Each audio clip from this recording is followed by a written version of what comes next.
ஸ்ரீமதே ராமானுஜாய நமஹ. நமஹா. போன எபிசோடில் சமவாயம் அப்படின்ற பதார்த்தத்தை பற்றி பார்த்தோம். இப்பொழுது அபாவம் அப்படின்ற பதார்த்தத்தை பற்றி பார்க்கலாம். இது சாமானியமோ சமவாயத்தை போல கஷ்டமாலாம் இருக்காது, காம்ப்ளிகேட்டடாக இருக்காது, ரொம்பலாம் காம்ப்ளிகேட்டடாக இருக்காது, ரொம்ப இன்ட்ரெஸ்டிங்காக இருக்கும் அபாவம் அப்படின்ற பதார்த்தம். இது புரிஞ்சுக்கிறதுக்கு அந்த நையாயிக்கனுடைய அந்த தாட் ப்ராசஸ்க்குள்ளே கொஞ்சம் இறங்க வேண்டியதாக இருக்கும். ஒரு பொருள் இருக்குது, இப்போ இந்த மைக் வச்சுக்கோங்க. மைக்கு நீ கையில் பிடிச்சின்னு இருக்க, அது இருக்குது அப்படின்னு எப்படி தெரியறது உனக்கு? கண்ணை திறக்கிற, பார்க்குற இருக்குன்னு, அப்புறம் நீ சொல்கிற மைக்கு கையில் வச்சுன்னு இருக்கான், மைக்கு கையில் வச்சுன்னு இருக்கான் அப்படின்னு சொல்கிறதுக்கு உனக்கு எதை பற்றிலாம் நாலேஜ் வேண்டியிருக்கு? மைக்கு அப்படின்னு ஒரு விஷயம் இருக்கு அப்படின்னு தெரிஞ்சதா மைக் கையில் வச்சுன்னு இருக்கான் அப்படின்னு தெரியும். அப்போ கையும் சேர்த்து கையும் மைக்கு கை மைக் தோன்றதா? மைக்னு ஒரு விஷயம் இருக்கு. மைக் என்ன மாதிரி இருக்கும் அது மைக்லேயே அடங்கிடும் வச்சுக்கோங்க. மைக்கு கை இருக்குது, அப்புறம் அதுக்கப்புறம் இந்த கேப்பபிலிட்டி டு ஹோல்ட் இட், இந்த grip பண்ணுறது. சரி. ஸோ அந்த கான்டாக்டும் தெரியறது. இந்த மாதிரி ஆப்ஜெக்ட்ஸ் ஆஃப் நாலேஜ் ஏற்படுறது அப்படின்னால ஏதோ இந்த விஷயத்தை பற்றி தெரிஞ்சுக்கிற. மைக்கு கையில் இருக்குது அப்படின் பொழுது கை, மைக்கு, அந்த கான்டாக்ட் இருக்கிறது, இதெல்லாம் பர்சீவ் பண்ணுறதுனால நீ சொல்கிற மைக்கு கையில் இருக்குது அப்படின்னு. அவன் கையில் செல்ஃபோன் இல்லை அப்படின்னு சொல்கிறவன் தானே. கையில் செல்ஃபோன் இல்லை, இப்போ என்ன பர்சீவ் பண்ணுறோம்? கையை பர்சீவ் பண்ணுறோம், கையை பர்சீவ் பண்ணுறோம். செல்ஃபோன் இல்லை அப்படின்னு கண்ணை திறந்து சொல்கிறேன். இங்கே நையாய்க்கன்னு எவ்வளோ அழகாக யோசிக்கிறாங்கன்னா, அப்போது கையில் மைக்கு ஃபிசிக்கல் ஆப்ஜெக்ட், அதே போல் கை செல்ஃபோன் இல்லை. இப்போ மைக் எப்படி ஒரு ஃபிசிக்கல் ஆப்ஜெக்டோ, இப்போ ஸ்ரீஹரி கையில் வலக்கையில் மைக்குன்ற ஃபிசிக்கல் ஆப்ஜெக்ட் இருக்குது, இடக்கையில் என்ன ஃபிசிக்கல் ஆப்ஜெக்ட் இருக்குது தெரியுமா? கெஸ் பண்ண முடியுமா? ஒரு விஷயம் இல்லைன்னு, ஃபார் எக்ஸாம்பிள் ஃபோன் இல்லைன்னு. இல்லை அப்படின்னு ஒரு ஃபிசிக்கல் ஆப்ஜெக்ட் நீ கையில் வச்சுட்டு இருக்கவோ. இதுதான் நையாயிக்கனுடைய லைன் ஆஃப் திங்கிங். அழகாக இருக்குல்ல உன்னுடைய லைன் ஆஃப் தாட்ன்றது? லைன் ஆஃப் திங்கிங் அழகாக இருக்குது சுவாமி, ஆனால் doesn't look like it makes sense. ஆனால் இல்லை அப்படின்னு ஒரு விஷயத்தை எப்படி சொல்ல முடியும்? சரி, அப்போ நீ பதில் சொல்ல. அவனுடைய லைன் ஆஃப் திங்கிங் பதில் சொல்ல வேணாமா? ஃபோன் கரெக்டாக தானே இருக்கு. அவன் சொல்கிற அழகான தாட் ப்ராசஸ் என்ன? நம்ம தான் சொன்னோம் கையில் மைக் இருக்குது அப்படின்னு. அப்போ கையை ஒத்துக்கிறோம், மைக்குன்ற ஃபிசிக்கல் என்டிட்டியும் ஒத்துக்கிறோம். இதில் யாருக்குமே குளறுபடி கிடையாது, எல்லாருமே அக்செப்ட் பண்ண போகிறோம். அடியேன் கொஞ்சம் யோசிச்சா இது பார்க்க கரெக்டான தாட் மாதிரி தான் எனக்கு இருக்கு. கொஞ்சம் யோசிச்சா நாயக்கன் சொல்றது கரெக்ட் மாதிரி தான் இருக்கு எனக்கு. இங்க ஃபோன் இல்லை, அதே மாதிரி இங்கே இந்த ரூமில் வந்து ஃப்ரிட்ஜ் இல்லாட்டி ஃப்ரிட்ஜ் இல்லை, அது ஒரு ஃபிசிக்கல் என்டிட்டி எடுத்துக்கலாமா நாயக்கன் சொல்கிற பற்றி? ஃப்ரிட்ஜ் இல்லை அப்படின்றதும் இப்போ ஃபிசிக்கல் என்டிட்டி. இப்போ ரூம் எடுத்துட்டோன்னா ரூமில் குடம் இருக்குது அப்படின்னு வச்சுப்போமே. அப்போ ரூம் அதை ஒத்துக்கிறோம், குடம் அப்படின்றதையும் ஒத்துக்கிறோம். பார்த்துட்டு குடம் இருக்குது, ரூமில் குடம் இருக்குது. இது நாலேஜுக்கு என்னென்ன ஆப்ஜெக்ட்ஸ்? ரூம், குடம். இதே மாதிரி தானே ரூமில் ஃப்ரிட்ஜ் இல்லை அப்படின்னு சொன்னாலும் ரூம் அந்த ஆப்ஜெக்டை ஒத்துக்கணும். ஃப்ரிட்ஜ் இல்லைன்னு பர்சீவ் பண்ணுறோமே. அப்போ ஃப்ரிட்ஜின் மை, அபாவம், ஆப்சன்ஸ் அப்படின்றது ஒரு ஃபிசிக்கல் ஆப்ஜெக்ட் தானே. கண்ணை திறந்து நான் பர்சீவ் பண்ணுற ஒரு ஆப்ஜெக்டாக தானே கொள்ளணும் அப்படின்றத நையாயிக்கனுடைய திங்கிங். இந்த எக்ஸாம்பிள், 2 கையை வச்சுட்டு சொல்கிற எக்ஸாம்பிள் மேபி சிம்பிளாக இருக்கும் புரிஞ்சுக்கிறதுக்கு. ஒரு கையில் மைக் இருக்குது, கையை பார்க்குறோம், மைக்கை பார்க்குறோம், மைக் கையில் இருக்குது சொல்கிறோம். நம்மளுடைய நாலேஜுக்கு ஆப்ஜெக்ட்ஸ் என்னது? பர்சீவ் பண்ணுறது மைக்கும் கையும். அதே மாதிரி தானே இதுவும் இருக்குது. கையில் செல்ஃபோன் இல்லை, அப்போ கையை பர்சீவ் பண்ணுறோம், அதை ஒத்துக்கிறோம், அது ஒரு ஃபிசிக்கல் ஆப்ஜெக்ட். செல்ஃபோன் இல்லை அப்படின்னு சொல்கிறோம், அப்போ செல்ஃபோன் இல்லை, அந்த இன்மை, ஆப்சன்ஸ், அபாவம், அதுவும் ஒரு ஃபிசிக்கல் ஆப்ஜெக்ட் தானே. அப்போ ஸ்ரீஹரியோடைய வலக்கையில் இப்போ ஒரு ஃபிசிக்கல் ஆப்ஜெக்ட் இருக்குது மைக்குன்னு, இடக்கையில் செல்ஃபோன் இல்லை அப்படின்னு ஒரு ஃபிசிக்கல் ஆப்ஜெக்ட் இருக்குது. இதுதான் நையாயிக்காலுடைய ஃபிலாசபி, லைன் ஆஃப் திங்கிங். அபாவம் அப்படின்னு ஒரு ஆப்ஜெக்ட் இருக்குன்னு. ஆனால் ஃபிசிக்கல் ஆப்ஜெக்ட் நம்மளால ஃபீல் பண்ண முடியும். ஆப்ஜெக்ட்னா ஃபீல் பண்ண முடியும். ஆமாம், அதோட ஃபிசிக்கல் அப்படிதானா? நல்லா யோசிச்சு பாரு. ஃபிசிக்கல் ஆப்ஜெக்ட்னாலே ஃபீல் பண்ண முடியலமா உனக்கு? ஃபிசிக்கல் ஃபிசிக்கல் ஆப்ஜெக்ட்னா ஃபீல் பண்ண முடியும் அப்படின்னு சொல்றியா? இப்படி வச்சுக்கோமே, உனக்கு இப்போ லைட் இருக்குன்னு ஒத்துக்கிறியா இல்லையா? லைட் ஒரு ஃபிசிக்கல் ஆப்ஜெக்டா இல்லையா? ஃபிசிக்கல் இங்கே லைட் பிரகாசம் இருக்கா இல்லையா? இருக்கு. லைட் ஃபிசிக்கல் ஆப்ஜெக்ட் தானே. நீ ஃபீல் பண்ணுறதுக்கான லைட்டை, யாராவது குருடாக இருந்தால் லைட்டை பர்சீவ் பண்ண முடியுமா? ஃபீல் பண்ண முடியுமா லைட்டை? ஆனால் சுவாமி அந்த லைட்டால் வர ஹீட்டை ஃபீல் பண்ண முடியுமா? அதுதான் ஹீட்டெல்லாம் வந்து ரொம்ப அது பெருத்த லைட்டாக இருந்தால், ஏதாவது மைல்டாக இருந்ததுன்னா அதுவும் ஒரு ஆப்ஜெக்ட் தானே. ஆனா லைட்டா நீ அடியல் டச்சால ஃபீல் பண்ண முடியலையே உன்னால. டச்சால ஃபீல் பண்ண முடியல. ஆ ஆனா we can see. அப்படி தானே. சரியா? இப்போ கண்ணால் பர்சீவ் பண்ணுற இல்லையா? அதே தானே இங்கேயும். ஆனா இங்கே திறந்து பார்த்து தானே சொல்கிற. இங்க ஆப்ஜெக்ட் இருக்கணும் பார்க்க முடியாது. இங்க ஃபோன் இல்லைன்னு பார்க்க அதான் பார்த்து தானே சொல்கிற. நீ கண்ணை மூடிண்டே சொல்லுவ. இப்படி யோசிச்சு பாரு, யாரோ ஒருத்தர் கண்ணை மூடிண்டு எதிரில் ஒன்றுமே கிடையாது அப்படின்னு சொல்ல முடியுமா? கண்ணை திறந்து பார்த்து தானே சொல்ல முடியாது. இங்கே தான் ஐயா கடவுறா. அவன் என்ன சொல்கிறான்னா, கண்ணை திறந்து தானே பர்சீவ் பண்ணுற. என்ன பர்சீவ் பண்ணுற அப்படின்னா ஆப்சன்ஸை பர்சீவ் பண்ணுற.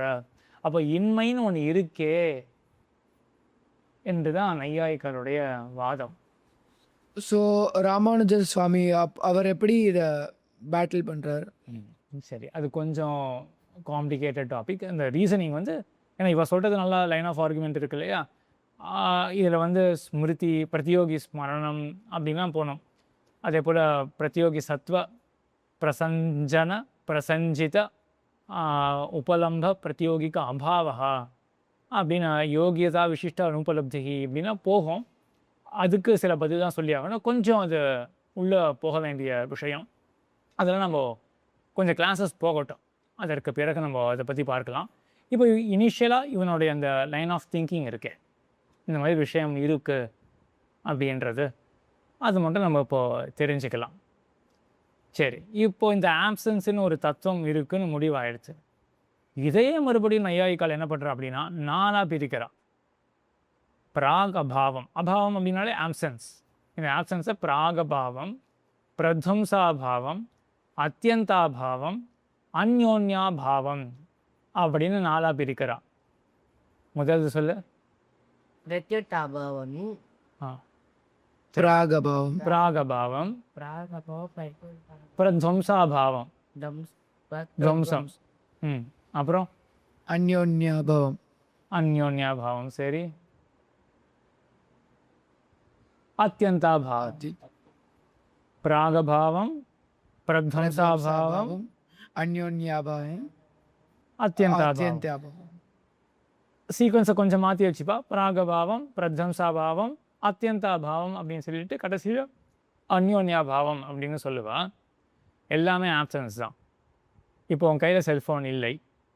அதே போல தான் எதிரில் ஒரு குயவன் இருக்கார், பாட்டர்.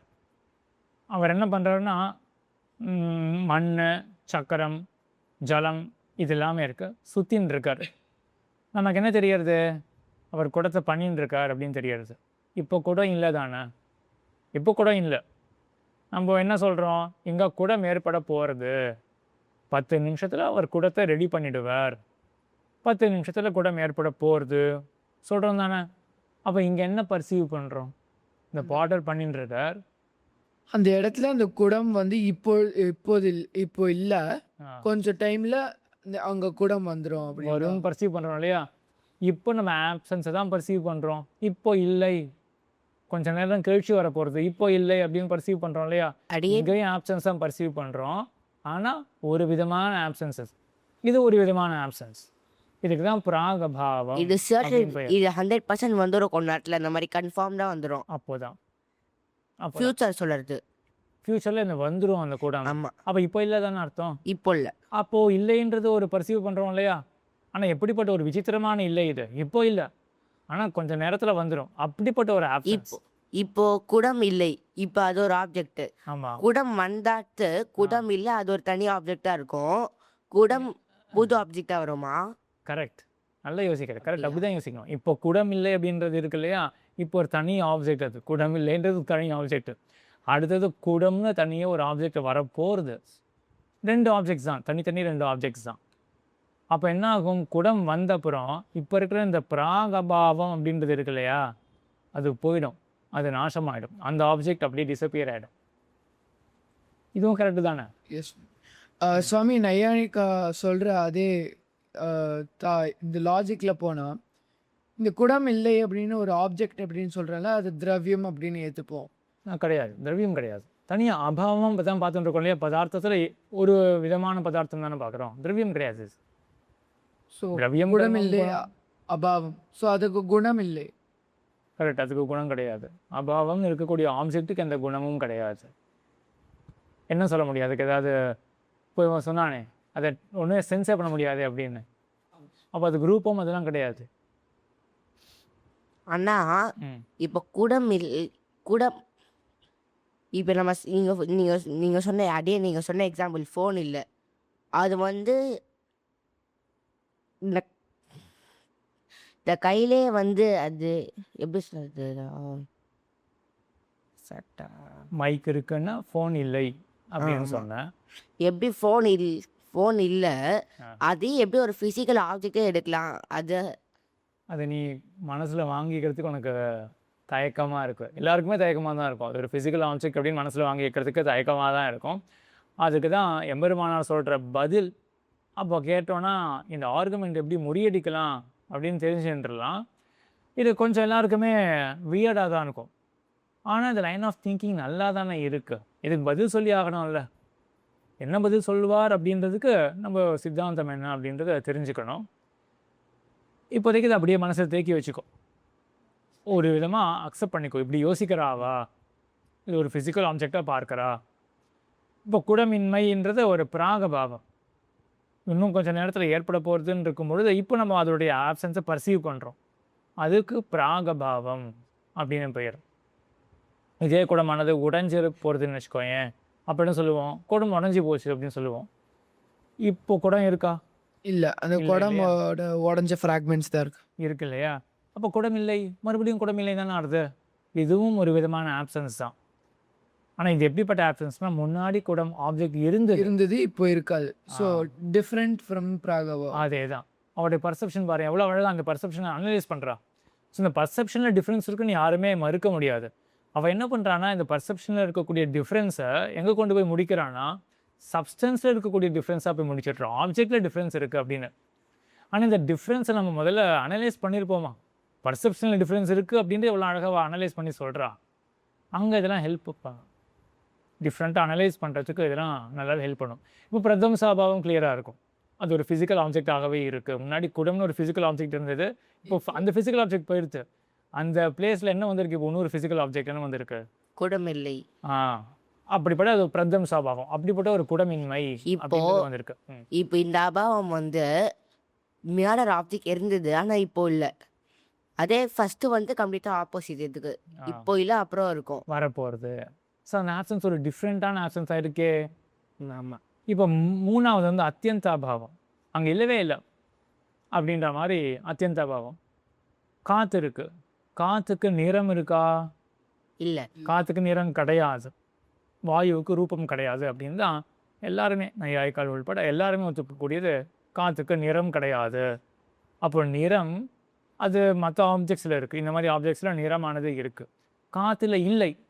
இது ஒரு ஆப்சன்ஸ் தானே, ஆப்சன்ஸ் ஆஃப் ரூபம். ரூபம் சொல்கிறது வந்து சாஸ்திரங்களில் நிறம், அதுதான் ரூபம் அப்படின்னு சொல்லுவாள். கலர், ஆப்சன்ஸ் ஆஃப் கலர் வாயுவில் இருக்குது. எப்படிப்பட்ட ஆப்சன்ஸ் அப்படின்னா அத்தியந்தாபாவம். இல்லை, அவ்வளவுதான். நாளைக்கு வரப்போகிறது, நேற்றுக்கு இருந்தது, அந்த மாதிரிலாம் எதுவுமே சொல்லலை. இல்லை, இப்படிப்பட்டது தான் அத்தியந்தாபாவம். மூணாவது. நாலாவது என்ன பாவம்? அந்யோன்யாபாவம். குடம் இருக்குது, துணி இருக்குது. குடம் துணி கிடையாது தானே? ஆமாம். குடம் துணி அல்ல, கரெக்டு தானே? அப்போ இங்கேயும் ஒரு நெகேஷன் தெரிகிறது. அல்ல அப்படின்னு தள்ளறோமே. அப்போ துணியை பாட்டு குடம் இல்லைன்னு சொல்கிறோமா? அப்படியும் சொல்லலாம், மறுபடியும் ரிவர்ஸ்லையும் சொல்லலாம் இல்லையா? குடத்தை பார்த்து இது துணி அல்லன்னு சொல்கிற மாதிரி, துணியை பார்த்து இது குடம் அல்ல தள்ளறோம்ல. அப்போ என்ன ஆகுதுன்னா, குடத்தில் ஒரு ப்ராப்பர்ட்டி இருக்கும், அது துணி கிடையாது இல்லை? ஆமாம். அது எதனுடைய ப்ராப்பர்ட்டி? துணி அல்லாதது எது? துணி கிடையாது. எது துணி கிடையாது? குடம் துணி கிடையாது. அப்போ குடத்தினுடைய ஒரு ப்ராப்பர்ட்டி மாதிரி தானே சொல்கிற. இப்போ குடத்தில் என்ன இருக்குன்னா அந்யோன்யாபாவம் அப்படின்ற ஒரு ஆப்சன்ஸ் இருக்குது. அது துணி கிடையாது. ஒரு நெகேஷன் தெரியறது அங்கே.